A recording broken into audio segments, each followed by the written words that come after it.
What's up YouTube, Capital G here. Got a nice awesome Palladian duel for you guys to check out, showcasing once again that these guys are the kings of the battle phase. And I used to think that Fluffles was a deck that kind of did the most raw battle damage in any given turn. Maybe you could put something like Ancient Gears in that category as well, but Palladians far exceed what they can actually do. And I'm not talking about like any infinite loops in the battle phase or anything like that. I'm talking about just a standard battle phase. The amount of damage you can do with Palladians is absolutely disgusting. A lot of times you won't see the full amount because you'll one-shot your opponent even through their biggest, best boss monster on the field. I've seen this deck actually do 15,000 damage with one attack, and obviously the Link monsters can attack every monster your opponent controls. The more monsters they have, the better it is actually for you, but you're probably going to kill them in one attack. I do feel like this could be a nice sleeper deck when some of the other meta decks like Sky Strikers and Trickstar and Goki inevitably get hit by banless, because this deck does a lot of damage. And one of the things I like is it's a go second deck, and when you kaiju your opponent,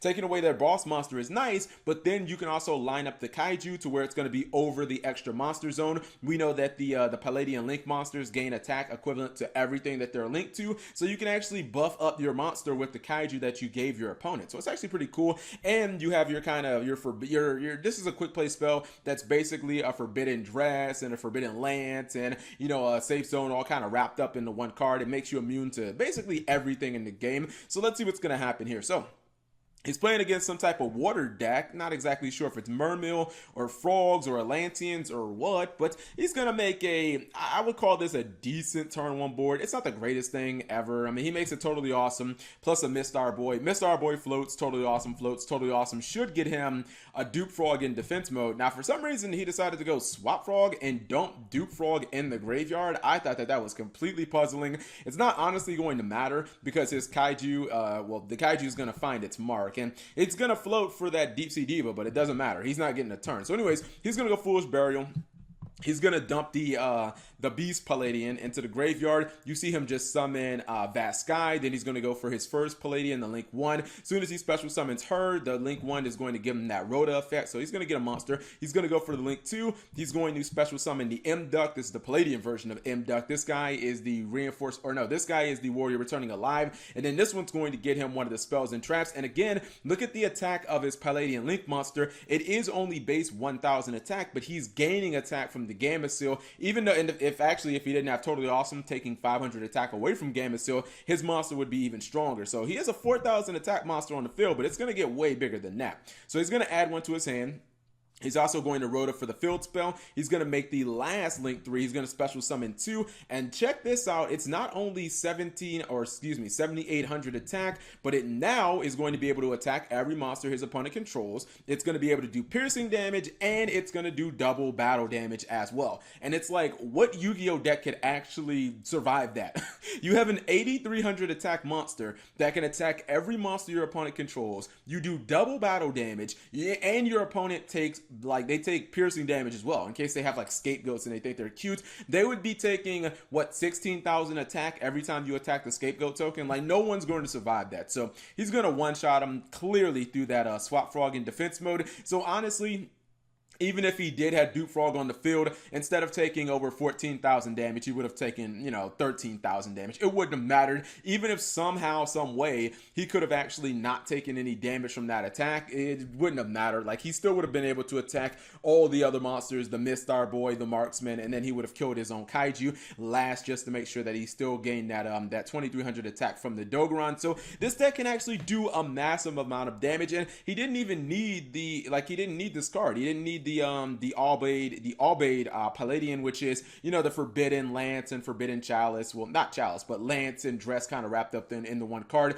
If your opponent did have something like Effect Veiler, that's when you'd want to use that. So this deck definitely has a lot of explosive potential. I'm sure there might be some people who are interested maybe in picking up the cards. I'll show you guys the deck list really briefly. So this is what the deck looks like on paper. This build specifically is meant to kind of go second and really just be able to kind of one-shot your opponent. You see all the Kaijus, and there are a lot of board-breaking cards in here. I wonder if you could probably substitute Regeki for Dark Hole. I think that'd make a lot of sense. You've got Interrupted Slumber, so you don't even have to necessarily draw one of the Kaijus, but they do obviously help, being able to get rid of one of your opponent's boss monsters or getting rid of like a Tri-Gate Wizard, something like that. that. Palladians are a really cool deck because it's just so easy to go into their Link monsters, considering they have a Link 1, 2, and 3. Also, another thing that's really cool about this is the World Legacy cards work really well in here. This one is kind of like an Honest on crack. It allows one of your Link monsters that's battling to gain 3,000 attack. As you guys saw in that duel, 3,000 more damage would have been completely unnecessary, but there will be times where you might actually need that damage. Being able to one-shot your opponent like guaranteed is obviously kind of nice, and all the Palladium monsters can special summon themselves, but then also this one right here, the World Legacy World Crown, can also special summon itself to a link point that one of your link monsters has on the field, and it's just really nice because it's so easy. World Legacy Inheritor is another card that's really good because it just gets you one of your monsters back from the graveyard. You're gonna run Monster Reborn. No soul charge in this deck. You're not trying to stun your opponent out. You're also not really trying to grind in this deck. This deck is all about kind of one-shotting. Although Palladian, some people might, imagine that they can't really do anything if they're going first. That is completely untrue. They have a couple of negation cards. This guy right here, the Archlord, he kind of has like a Fiendish Chain or a Hot Red Dragon Archfiend Abyss-like effect where he can negate things. Also, if you do run the trap card, which I would probably only run one copy because the Link 2 can actually search it, that gives you another way of basically being able to kind of like have disruption, because you can use this guy. He's kind of like a Scrap Dragon effect that can kind of disrupt your opponent's play. So Palladians can go first or second.